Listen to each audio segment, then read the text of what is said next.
purpose of this that I want to do is raise questions, encourage discussion, motivate your skeptical thinking, and motivate you to open inquiry. And the rest is just extra.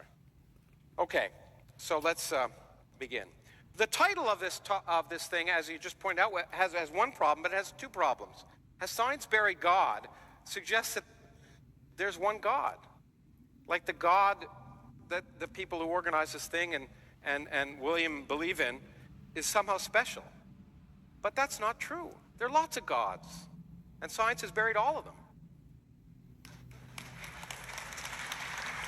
Human civilization began by putting purpose and intelligent purpose behind gods associated with the sun, the moon, the planets, the wind, the earth, the oceans.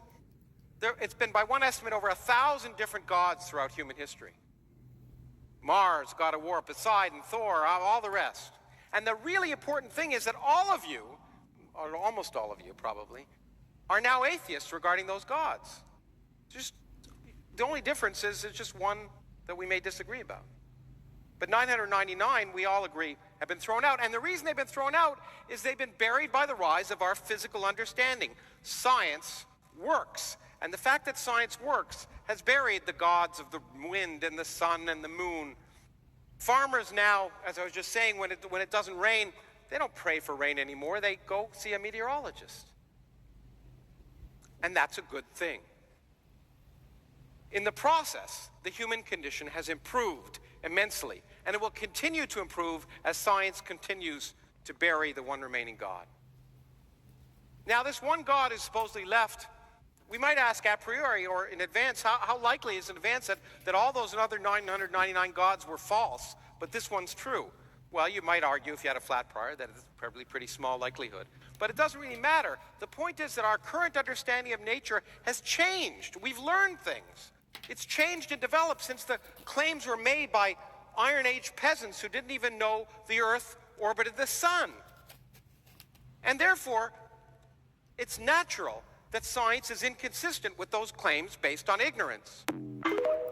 You know, the thought process that he has, that he just explained, is one of the reasons, it's one of the things that helped me deconstruct from Christianity. Because when I thought about, and I was studying like the ancient Greek gods, the ancient Roman gods, the ancient Hindu gods, the Mesopotamian gods, the Canaanite gods, the ancient African gods, the Mesoamerican gods, when I was studying all these other mythos and all these other deities, and then I just saw that how science came about and disproved each one of them, how man explored, okay, God is on top of Olympus, so, but then we climbed Olympus and Zeus ain't up there, you know. We discovered that how rain works, how volcanoes work. And so the god of Vulcan and all these other, the god inside Kilimanjaro doesn't exist. It's not a real god. It's tectonic plates moving, magma flows, things of that nature. It's like everything that they believed in was based on them observing nature and not understanding how nature worked. But then as we began to understand how nature worked, we recognized that the things that they were saying are just simply man-made concoctions in order for them to try to understand this, and they made it into a god. And then they began to make men into gods by saying that this person is king, this person is queen, this person is a great warrior because they were born from a woman and a god. And so that type of teaching starts coming about. And so now we get into the early 1st century where we're going to continue that motif and make the Jesus character into a god, because that was the model to follow at that time frame. And as we have moved forward into the day, we've changed the doctrine of who Jesus was, what he did in order to fit and just believe in miracles, even though there's absolutely no proof of it. And there's absolutely no way that it could have happened. And there's no writings about him until after at least 2 decades to 3 decades later, no contemporaries, none of those things. But understanding how religion gets debunked by science on a consistent level, consistently through the ages, should help you deconstruct from the belief that you had and understanding that hell doesn't exist as this place, but hell is just a state of mind. Heaven being the same, a state of mind.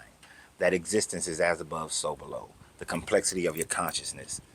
continues to just transmute into something else when you leave here, that there is no such thing as death.